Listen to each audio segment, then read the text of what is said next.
Good morning friends. आज आपण ordinary differential इक्वेशनच्या लेक्चर 30 वर आहोत आणि आज आपण युनिट 3 स्टार्ट करणार आहोत.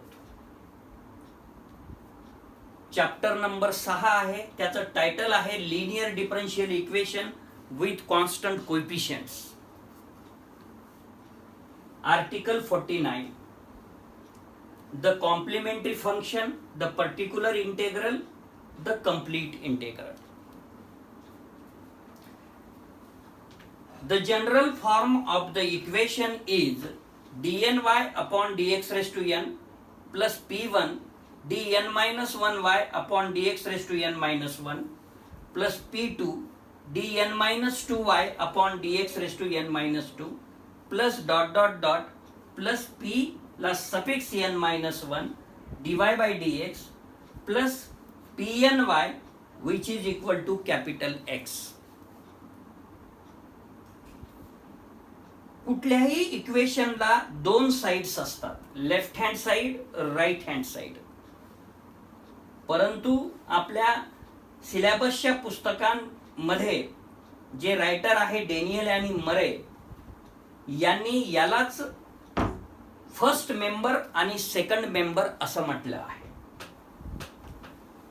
मग first member which is equal to 0 घेऊन जर आपण सॉल्व केलं तर येणाऱ्या सोल्युशनला कॉम्प्लिमेंटरी फंक्शन म्हणतात आणि राईट हँड साइड म्हणजे सेकंड मेंबरला घेऊन जर आपण कॅल्क्युलेशन केलं तर ते आलेल्या रिझल्टला पर्टिक्युलर इंटेग्रल म्हणतात.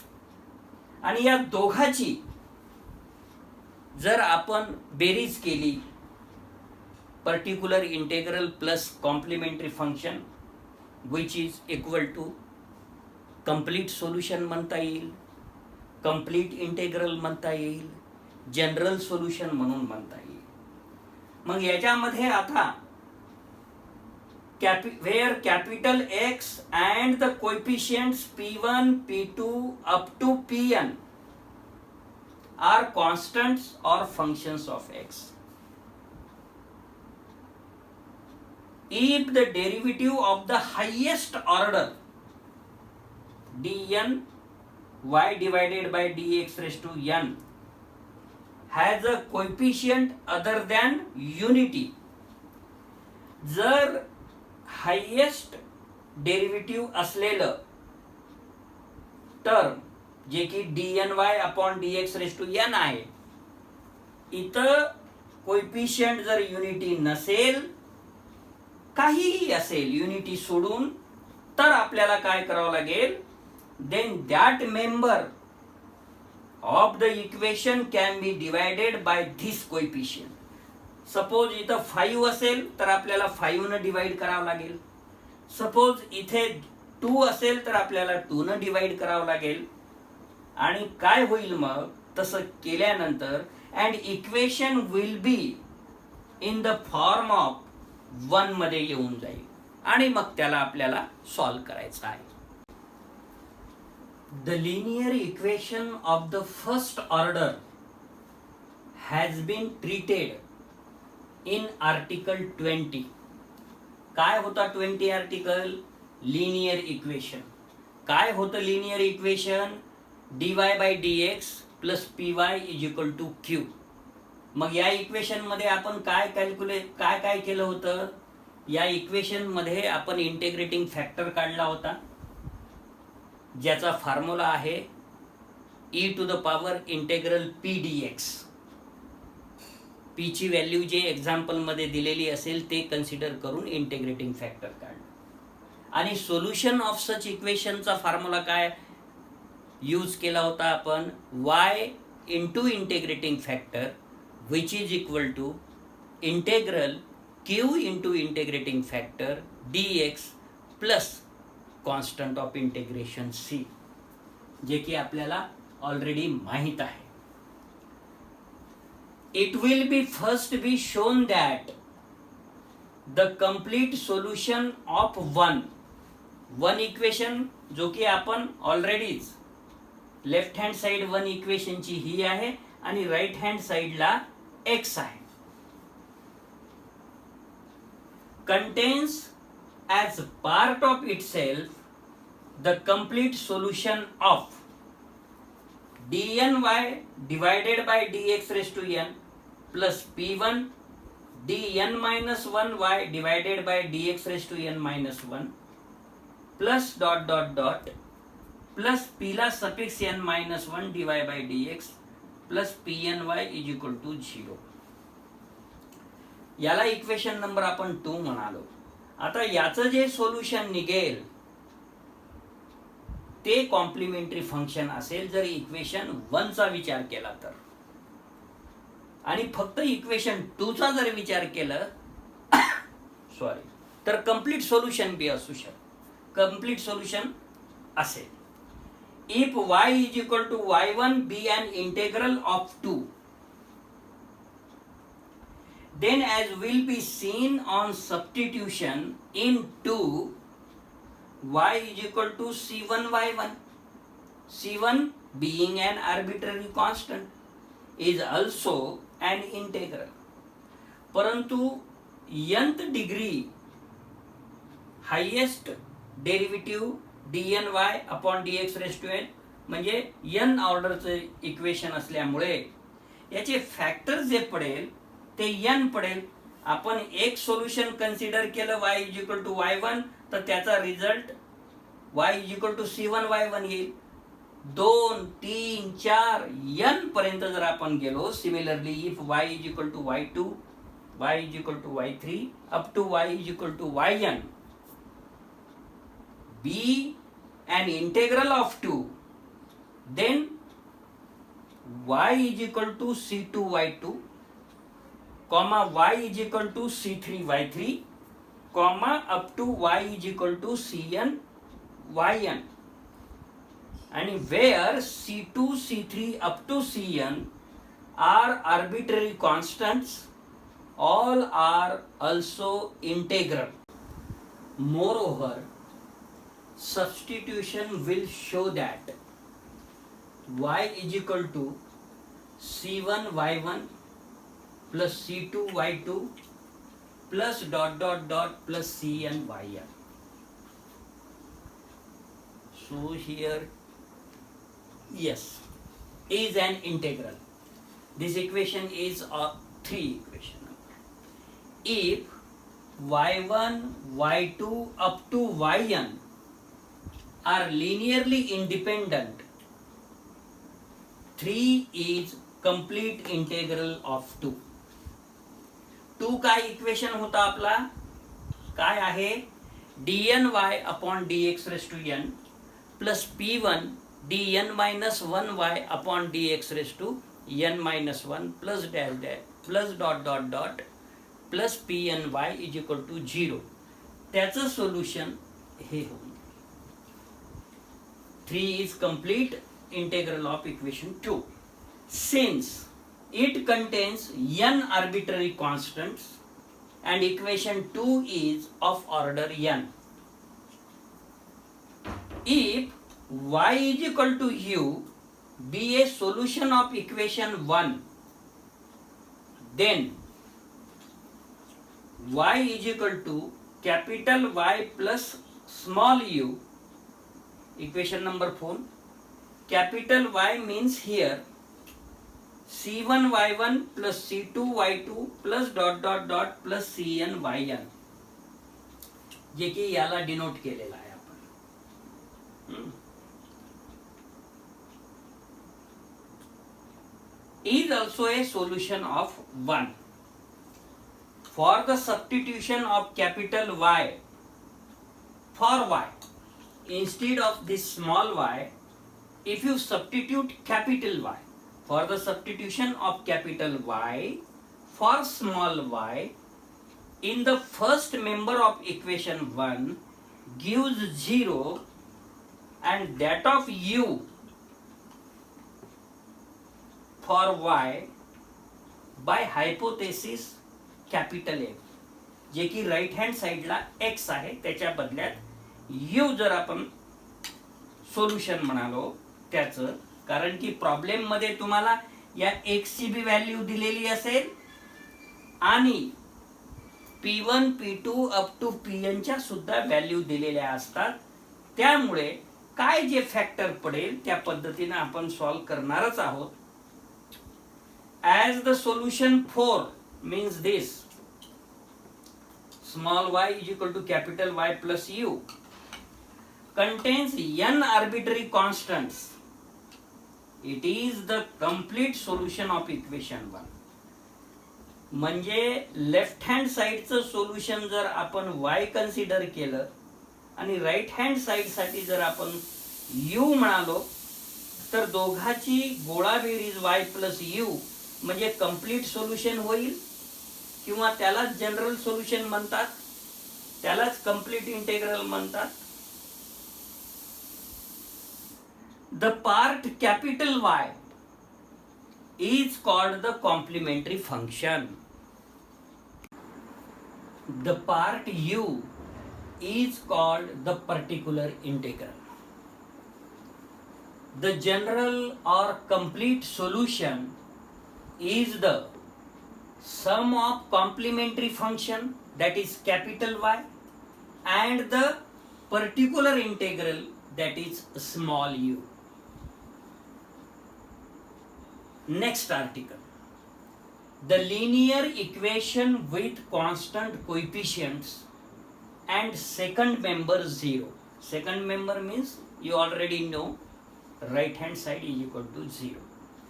The equation dny divided by dx raised to n plus p1 dn minus 1y divided by dx raised to n minus 1 plus p2 dn minus 2y divided by dx raised to n minus 2 plus dot dot dot plus pny which is equal to 0. Suppose this is equation number 1, where the coefficients P1, P2 up to Pn are constants will first be treated. On the substitution of e to the power mx for y, the first member means this side, left hand side. The first member means left hand side of this equation becomes m raised to n e to the power mx plus p1 m raised to n minus 1 e to the power mx plus p2 m raised to n minus 2 e to the power mx plus dot dot dot plus pn e to the power mx. जर आपण y च्या जागी e to the power mx हे substitute केलं इथे तर nth derivative काढावं लागेल. एक वेळा जर आपण डेरिव्हेटिव्ह काढलं तर m e to the power mx येते फर्स्ट डेरिव्हेटिव्ह. सेकंड डेरिव्हेटिव्ह पुन्हा याचं m e to the power mx म्हणजे दुसऱ्या डेरिव्हेटिव्हला m स्क्वेअर होऊन जाते, तिसऱ्या डेरिव्हेटिव्हला m क्यूब होऊन जाते आणि अशा तऱ्हेनं nth डेरिव्हेटिव्हला येईल m raise to n e to the power mx. म्हणजे nth डेरिव्हेटिव्हच्या वेळेस m ला raise to n e to the power mx, n-1th डेरिव्हेटिव्हला p1 जशाला तसं m raise to n-1 e to the power mx. जर n-2th डेरिव्हेटिव्ह काढायची असेल तर m raise to n-2 e to the power mx plus dot dot dot pn e to the power mx म्हणजे y ची किंमत इथे ठेवलेली आहे. The part u is called the particular integral.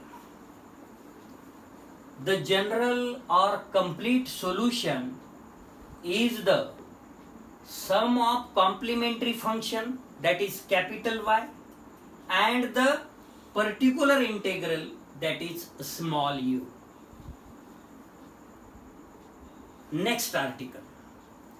The linear equation with constant coefficients and second member 0. Second member means you already know right hand side is equal to 0.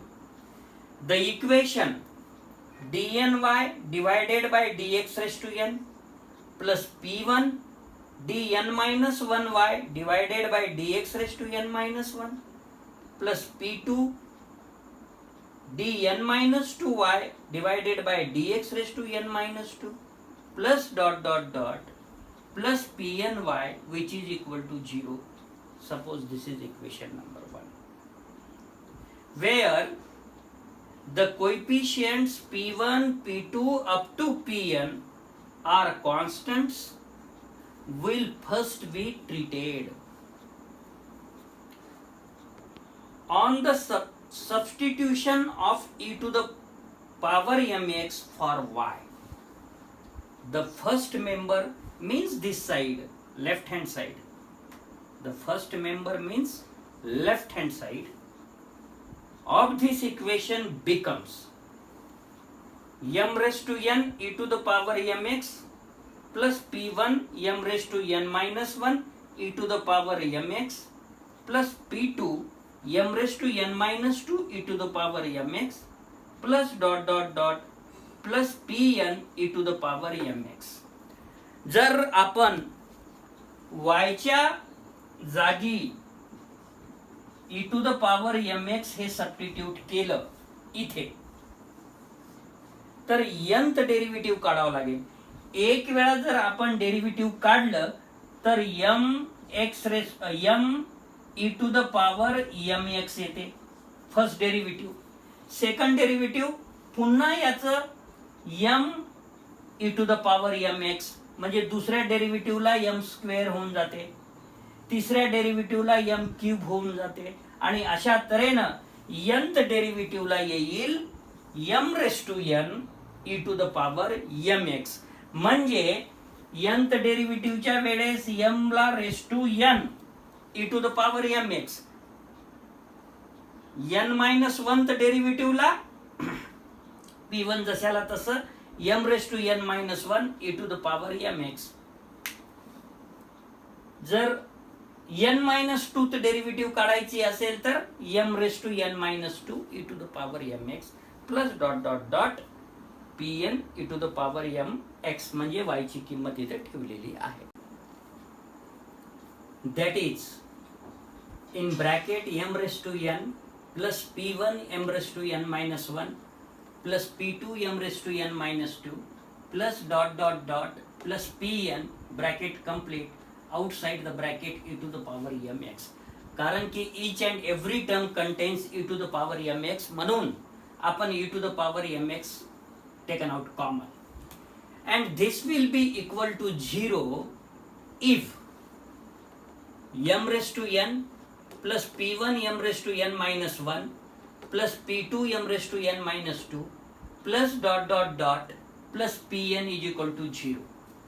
आपण this bracketed value is equal to 0 घेऊ शकतो, e to the power mx is equal to 0 घेऊ शकत नाही. कारण आपण y is equal to e to the power mx substitute केलेला आहे आणि सॉल्व केलेला आहे. So which is called an auxiliary equation. कोणतं equation? m raise to n plus p1 m raise to n minus 1 plus p2 m raise to n minus 2 plus dot dot dot plus pn is equal to 0.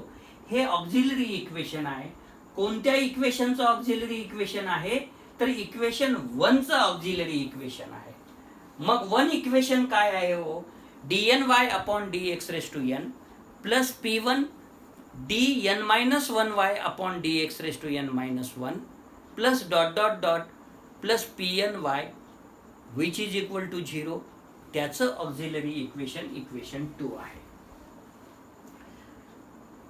आता हे जे equation आहे त्याची म्हणजे nth ऑर्डरच्या इक्वेशनचं auxiliary equation असल्यामुळे आपल्याला याचे फॅक्टर जे मिळतील ते n मिळतील.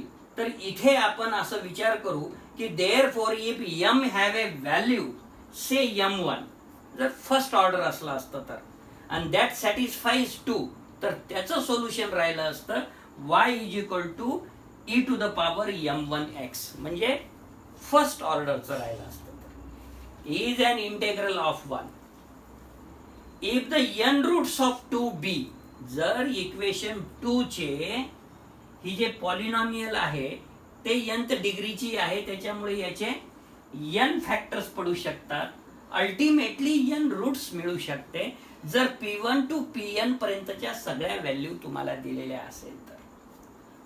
मग समजा ते n रूट्स असे असतील m1 m2 up to mn, तर येणारं सोल्युशन काय असेल मग e to the power m1x जसं y आला तसं y is equal to e to the power m2x आला, y is equal to e to the power m3x येईल आणि अशा तऱ्हेनं y is equal to e to the power mnx येईल.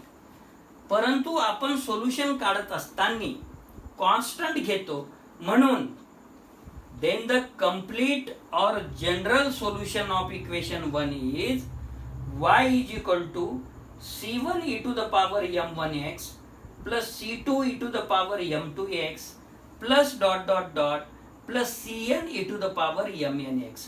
आता एक्झाम्पल्स मध्ये जर तुम्हाला सेकंड ऑर्डरचं इक्वेशन असेल तर तुम्ही हा फॉर्म्युला डिफरंट रूट्ससाठी y is equal to c1 e to the power m1x plus c2 e to the power m2x इथपर्यंत यूज करू शकता. जर थर्ड ऑर्डर मध्ये इक्वेशन दिलेला असेल आणि तिन्हीचे तिन्ही रूट्स जर डिफरंट असेल तर तुम्ही याच्यामध्ये plus c3 e to the power m3x add करू शकता.